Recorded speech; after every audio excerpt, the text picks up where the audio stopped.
এই 6 বছৰে যেতিয়া এই গ্ৰুছাম মাৰ্ডাৰটো নিশ্চিতভাৱে মব লিঞ্চিং হৈছিলে আৰু 6টা বছৰ ট্ৰায়েল আজি তাৰিখতো ধাৱমান হৈ আছে। ই কিন্তু যেটো Indian criminal justice delivery system এটা ডাঙৰ প্ৰশ্নবোধক চিনৰ আজি সৃষ্টি হৈছে। এইদৰে যদি এটা গোচৰত মব লিঞ্চিঙৰ দৰে এটা গোচৰত বিভিন্ন নিৰ্দেশনা আছে যে সময়সীমাৰ ভিতৰত এই গোচৰসমূহৰ সমাপ্তি ঘটিব লাগে, কিন্তু কনষ্টিটিউচনেল মেণ্ডেট থকাৰ পিছতো কোড অফ ক্ৰিমিনেল প্ৰচিডিউৰত তাৰ বিধান থকাৰ পিছতো সুপ্ৰিম কোৰ্টৰ পুনেৱালা গোচৰটোত যি নিৰ্দেশনা আছিল, besides all these things, nothing concrete has happened, trial is still continuing. Hetu ketiao for the Indian criminal justice delivery system, hetu সুখদায়ক কেতিয়াও হ'ব নোৱাৰে।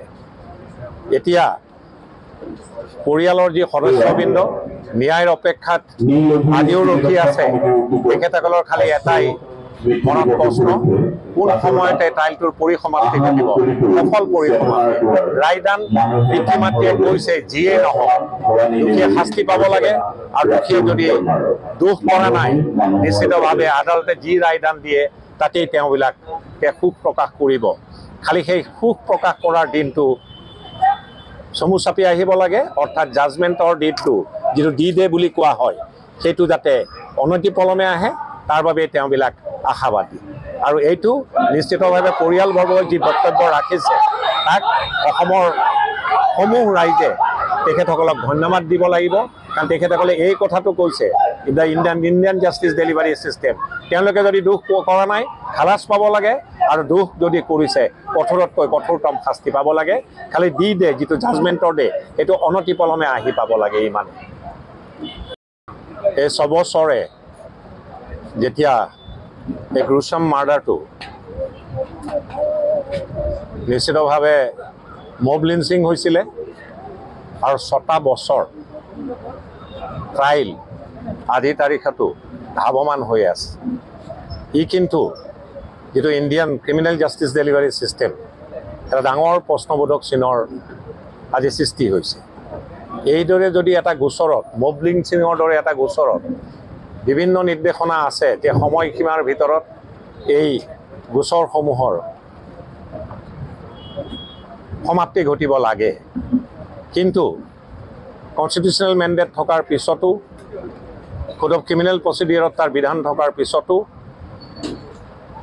সুপ্ৰিম কোৰ্টৰ পুনেৱালা গোচৰটোত যি নিৰ্দেশনা আছিল, besides all these things, nothing concrete has happened, trial is still continuing.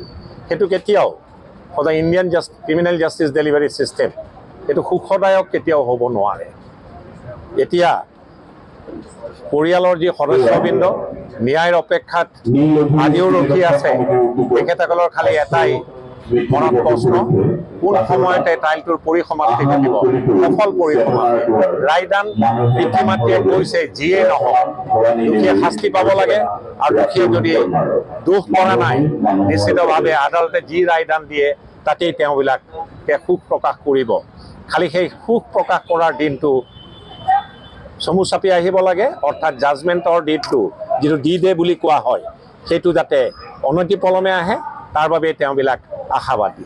আৰু এইটো নিশ্চিতভাৱে পৰিয়ালবৰ্গই যি বক্তব্য ৰাখিছে তাক অসমৰ সমূহ ৰাইজে তেখেতসকলক ধন্যবাদ দিব লাগিব, কাৰণ তেখেতসকলে এই কথাটো কৈছে the Indian justice delivery system, তেওঁলোকে যদি দোষ কৰা নাই খালাচ পাব লাগে, আৰু দোষ যদি কৰিছে কঠোৰতকৈ কঠোৰতম শাস্তি পাব লাগে। খালি ডি ডে যিটো জাজমেণ্টৰ ডে সেইটো অনতিপলমে আহি পাব লাগে। ইমানে